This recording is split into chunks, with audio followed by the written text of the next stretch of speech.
आप देख रहे हैं नॉन स्टॉप एट 9। मैं हूं मानक गुप्ता। आज संसद में फिर किसान गूंजा। पीएम मोदी ने एक बार फिर किसानों को बातचीत का न्योता दिया तो साथ ही उनसे आंदोलन खत्म करने की अपील की है।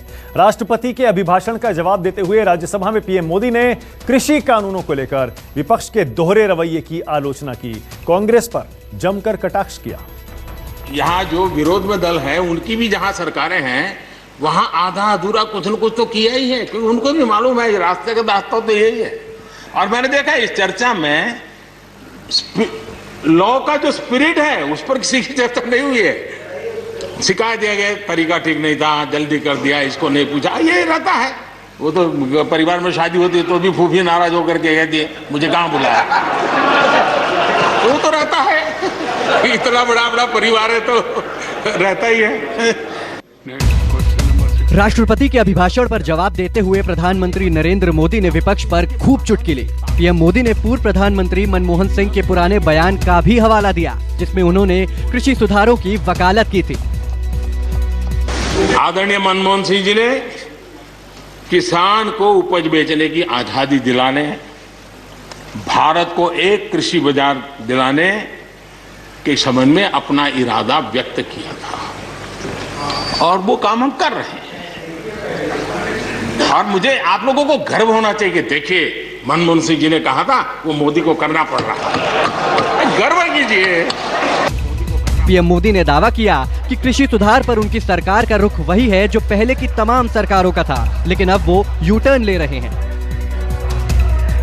हर सरकार ने कृषि सुधारों की वकालत की है, कोई पीछे नहीं है, क्योंकि हर एक को लगता है कर पाए नहीं कर पाए अलग बात है, लेकिन ये होना चाहिए, ये बात हर एक की निकली हुई है। और आज नहीं, जब भी जो चाहते सबने की हुई है। और शरद राव जी ने तो अभी एक बयान भी दिया कि मैं सुधारों के पक्ष में हूं। ठीक है, पद्धति के संबंध में उनके मन में सवाल है, लेकिन सुधारों का विरोध नहीं किया है।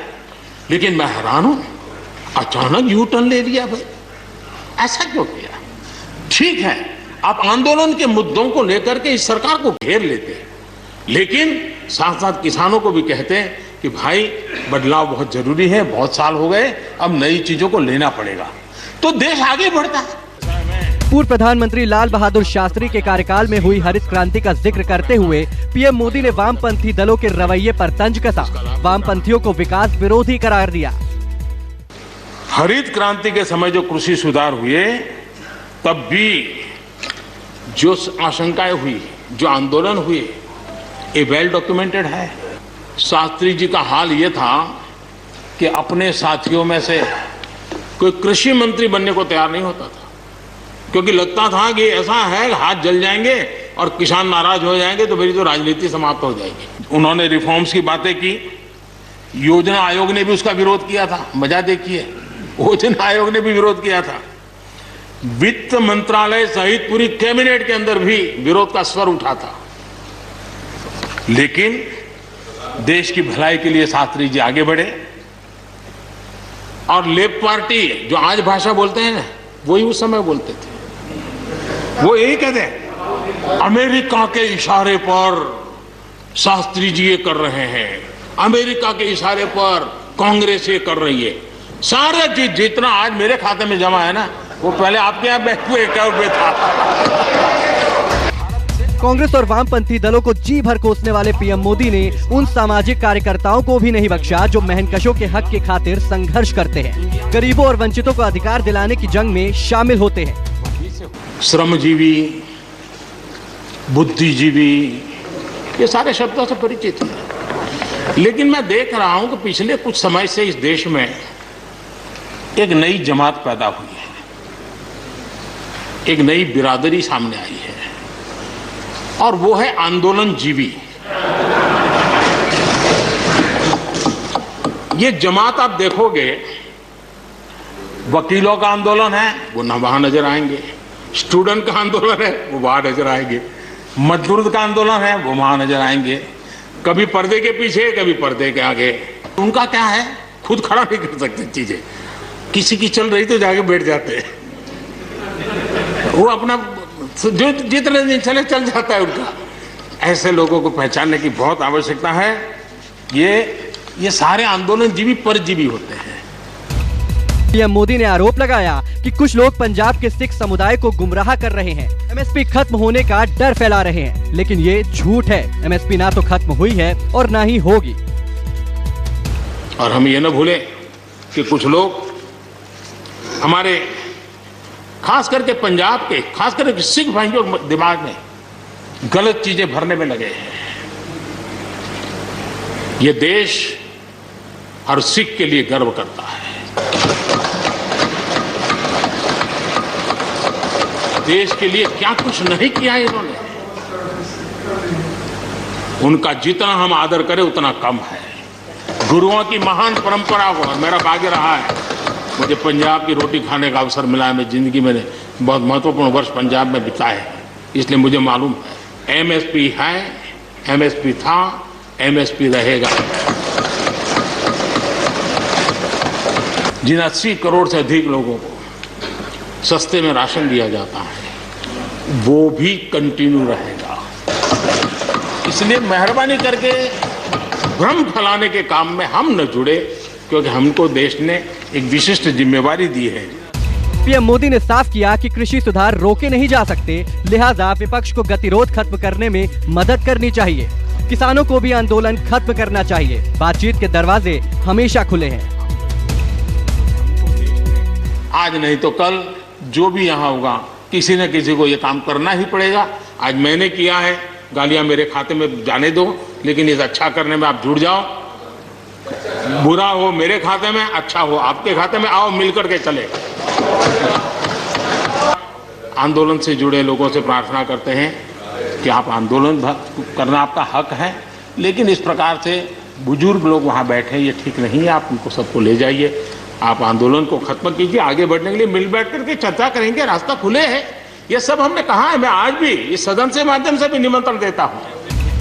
अपने संबोधन के दौरान पीएम मोदी ने टीएमसी सांसद डेरेक ओब्रायन के बयान को लेकर बंगाल की सरकार पर तंज कसा, तो वहीं प्रताप सिंह बाजवा का हवाला देते हुए आपातकाल और 84 दंगे का भी जिक्र छेड़ दिया।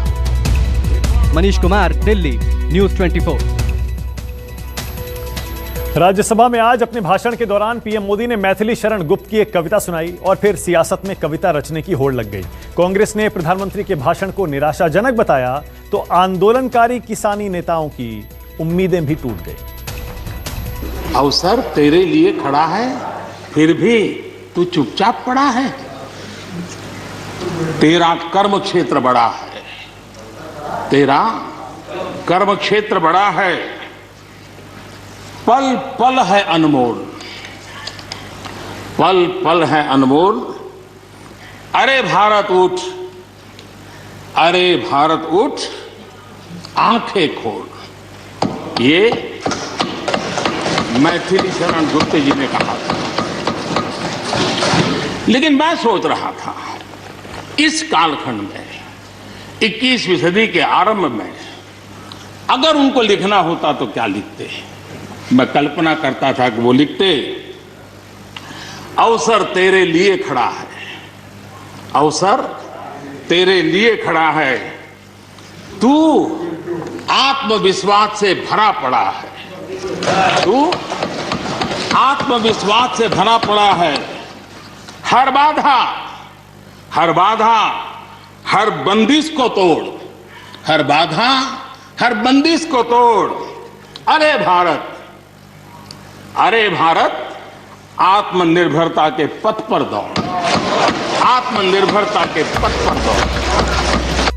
कोरोना से जंग में भारत की जीत का जिक्र करते हुए पीएम मोदी ने मैथिली शरण गुप्त की जो कविता सुनाई वो कांग्रेस को तनिक भी रास नहीं आई। इधर पीएम की कविता खत्म हुई और उधर कांग्रेस ने जवाबी कविता रच डाली। पार्टी प्रवक्ता रणदीप सुरजेवाला ने ट्वीट किया, मैथिली शरण जी आज होते तो मोदी सरकार के लिए यूं कहते, आपके अवसर सिर्फ पूंजीपतियों के लिए गढ़ा है। किसान तो चौराहे पर चुपचाप महीनों से अपने हक मांगता पड़ा है। आपका कर्म क्षेत्र सत्ता के स्वार्थों से भरा है। पल पल है अनमोल, अरे भारत उठ, आंखें खोल। आंदोलनकारी किसानों को पीएम के न्योते को लेकर भी सुरजेवाला ने सरकार की नीयत पर सवाल उठाए। सुरजेवाला ने ट्वीट किया, आंदोलनकारी किसानों की राह में कीले बिछाकर मोदी जी राज्यसभा में किसानों से कह रहे हैं कि बात करिए, आंदोलन खत्म कीजिए। ये दाढ़ियां, ये तिलक धारियां नहीं चलती, हमारे अहद में मक्कारियां नहीं चलती। कबीले वालों के दिल जोड़िए मेरे सरदार, सरों को काट की सरदारियां नहीं चलती। न्यूज 24 से खास बातचीत में वरिष्ठ कांग्रेस नेता मल्लिकार्जुन खड़गे ने पीएम मोदी के भाषण पर निराशा जताई। बोले, पीएम ने विपक्ष की मांग को नजरअंदाज कर दिया।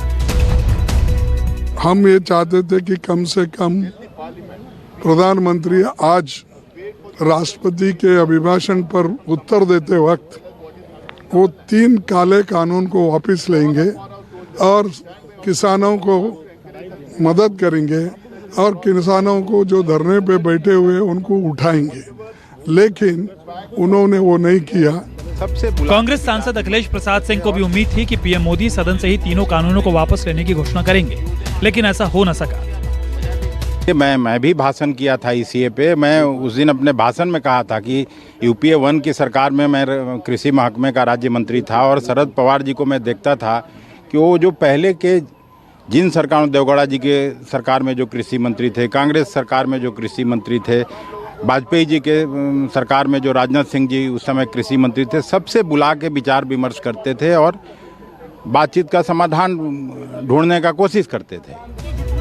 हरियाणा के पूर्व मुख्यमंत्री और वरिष्ठ कांग्रेस नेता भूपेंद्र सिंह हुड्डा ने भी पीएम मोदी के भाषण पर सवाल उठाए। जो नए कानून बने हैं किसानों के, वो किसानों के हित में नहीं है, तो बातचीत के द्वारा इसका रास्ता निकालना चाहिए। तुरंत सरकार को बहुत लंबा हो गया, सर्दी में बैठे हैं और बातचीत से रास्ता निकल सकता है और इनकी बात माननी चाहिए किसानों की। इधर गाजीपुर बॉर्डर पर डटे किसान नेता राकेश टिकैत ने आरोप लगाया कि सरकार एमएसपी के मुद्दे पर उलझाने की कोशिश कर रही है। हमने कहा कि एमएसपी खत्म हो रहा, हमने ये कहा कि एमएसपी पे कानून बने। एमएसपी पे कानून बन जाएगा जो देश के किसानों को फायदा होगा।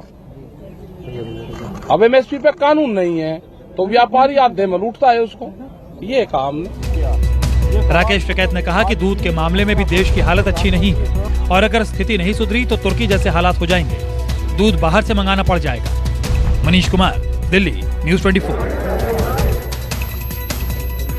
किसानों को लेकर सेलिब्रिटीज के ट्वीट पर सियासत थमने का नाम नहीं ले रही है। महाराष्ट्र के गृह मंत्री अनिल देशमुख ने एक बयान देकर सियासी गलियारों में हलचल और तेज कर दी है। अनिल देशमुख ने आज साफ कहा, इन सितारों के ट्वीट की जांच जरूर होगी। अनिल देशमुख का मानना है इन सितारों से दबाव में ट्वीट कराए गए। लता मंगेशकर, अक्षय कुमार और सचिन तेंदुलकर ये वो हस्तियां हैं जिन्होंने किसान आंदोलन पर इंटरनेशनल स्टार रिहाना के ट्वीट का जवाब दिया था, जिसकी शिकायत कांग्रेस के नेताओं ने उद्धव सरकार से की थी। कांग्रेस के नेताओं का आरोप है कि इनके ट्वीट में कुछ ऐसे शब्द हैं जो शक पैदा करते हैं कि इन्होंने अपनी मर्जी से ऐसे ट्वीट किए हैं या फिर इनसे करवाए गए हैं। इस बात की जांच होनी चाहिए। आज महाराष्ट्र के गृह मंत्री अनिल देशमुख ने कहा कि इसकी जांच की जाएगी। खास करके जो सुनील शेट्टी का जो ट्वीट है, उन्होंने जैन नाम के जो भारतीय जनता पार्टी का कार्यकर्ता है उसको भी ट्वीट किया। मतलब ये सब कुछ जताता है कि अलग एंगल पे, एक ही टाइमिंग पे और लाइन ऑफ एक्शन एक ही जैसी देने की कोशिश यहाँ पे की गई ऐसा लगता है। इसकी पूरी जांच हमारी इंटेलिजेंस एजेंसी की तरफ से हम करेंगे। कांग्रेस के नेताओं का निशाना केंद्र की बीजेपी सरकार पर है। सिर्फ कांग्रेस ही नहीं बल्कि शिवसेना के दूसरे नेता भी कह रहे हैं कि इसकी जांच जरूरी है। जरूरत ये नहीं है कि उन्होंने क्यों ट्वीट किया, जरूरत ये है कि फ्रीडम ऑफ स्पीच की जब हम बात करते हैं कहीं इसमें फोर्स्ड स्पीच तो नहीं है। किसी ये सिंक्रोनाइज्ड ट्वीटिंग देखा, वर्ड टू वर्ड हूबहू कॉपी पेस्ट किया गया है, तो was it a genuine concern और was it a forced concern जो गवर्नमेंट ने डाला है, तो ये जानना जरूरी है। आई थिंक ये ट्रांसपेरेंसी मेंटेन करने के लिए ये तो बहुत अच्छी कदम है कि जनता के बीच में जाएगा कि क्या हमारे जो सेलिब्रिटीज हैं वो किसी तरीके के दबाव में केंद्र सरकार से आ रहे हैं। बीजेपी की तरफ से इसका जवाब आया। बीजेपी नेता सुधांशु त्रिवेदी ने उद्धव सरकार पर निशाना साधते हुए कहा कि ये गठबंधन की ही मजबूरी है कि देश हित के ट्वीट भी कांग्रेस और शिवसेना को दबाव के ट्वीट लगते हैं। जिस प्रकार का महाअगाड़ी बना है, उस महाअगाड़ी में जिस प्रकार के लोग आए हैं, तो वो प्रतिस्पर्धा की उस राजनीति में अपने विवेक को निरंतर खोते हैं। वो जांच इस बात की कर रहे हैं, बोल रहे हैं कि कहीं किसी दबाव में तो नहीं लोगों ने, सारे सेलिब्रिटीज ने जो ट्वीट किया था उस दौरान अचानक सब कर रहे हैं, तो कहीं किसी सरकार के दबाव में तो नहीं ट्वीट किया था सारे सेलिब्रिटीज ने। जो शेर दो रिंग मास्टर्स के दबाव में हो, उसे हर जगह दबाव ही नजर आएगा। इसमें कहीं कोई गलती नहीं है। ये शिवसेना की वर्तमान गठबंधन के स्वरूप का दोष है। कांग्रेस नेता सावंत के आरोप के मुताबिक इस काम के लिए बीजेपी की ओर से इन हस्तियों को एक स्क्रिप्ट दी गई, क्योंकि सावंत इन सब के पीछे दलील दे रहे हैं कि इन सब के ट्वीट्स का पैटर्न करीब एक जैसा है। इंद्रजीत सिंह की रिपोर्ट, मुंबई, न्यूज़ 24। उत्तराखंड में आई तबाही का दर्द जहां पूरा देश महसूस कर रहा है, वहीं इसका सबसे ज्यादा दर्द लखीमपुर खीरी में महसूस किया जा रहा है। लखीमपुर खीरी के 50 से 60 मजदूर लापता हैं। जिन गांवों के मजदूर लापता हैं, वहां के परिवारों में चीख पुकार मची है। आप भी देखिए दिल दहला देने वाली ये रिपोर्ट।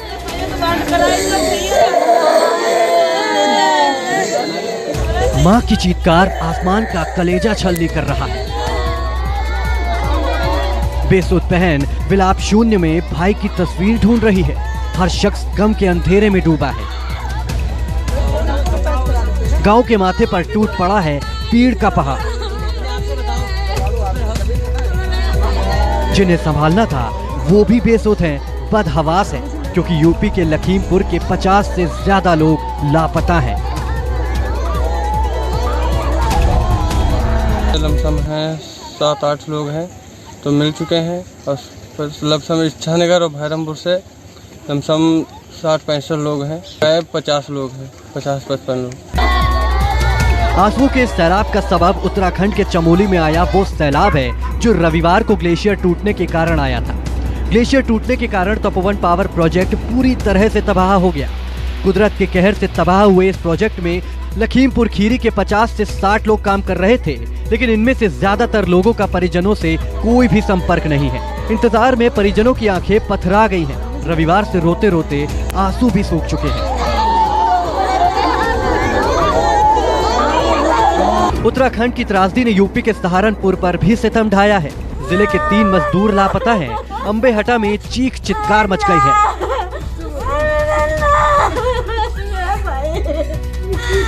परिजन मीडिया के सामने अपनी तस्वीरें दिखा रहे हैं। लापता लालों का पता पूछ रहे हैं। पश्चिम बंगाल पूर्वी मेदिनीपुर में भी उत्तराखंड के हादसे के बाद कोहराम मचा है। महिसादल इलाके के 8 मजदूर 1 महीने पहले काम करने पहुंचे थे। 4 तो घर लौट चुके थे, बाकी बचे 4 इस त्रासदी के शिकार हो गए। फिलहाल किसी को नहीं मालूम कि चारों कहां हैं। ग्लेशियर की तरह परिजनों के सब्र का बांध भी टूटता जा रहा है।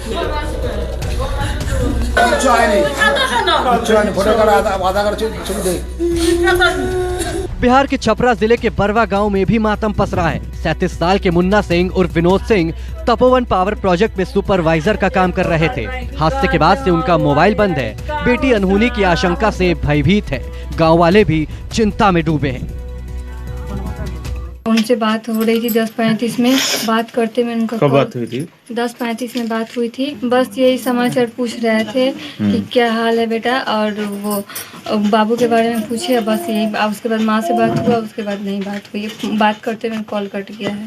मुन्ना CNTCP में उत्तरांचल में तपोवन में काम कर रहे थे। उसी जो घटना हुआ, उसी टाइम में घटना हुआ। क्या आपको जानकारी मिली? कैसे जानकारी मिली? टीवी द्वारा, फोन द्वारा, मोबाइल द्वारा जब देने लगा तो पता चला कि वहीं पे वो उसी जगह काम कर रहे थे। 2013 के बाद ये दूसरी प्राकृतिक आपदा है जिसने उत्तराखंड में कोहराम मचा दिया है। पूरे देश को झकझोर कर रख दिया है। लखीमपुर खीरी से JK सिंह, सहारनपुर से गौरव मिश्रा और पूर्वी मेदिनीपुर से अमरदेव पासवान के साथ अमिताभ ओझा, पटना, न्यूज़ 24। नमस्कार, मैं हूं मानक गुप्ता। अगर आपको हमारा ये वीडियो पसंद आया हो तो इसे लाइक और शेयर जरूर करें, और हाँ, हमें सब्सक्राइब और फॉलो करना ना भूलें ताकि आप देश और दुनिया की कोई खबर मिस ना करें। तो जुड़े रहिए हमारे साथ और देखते रहिए न्यूज़ 24।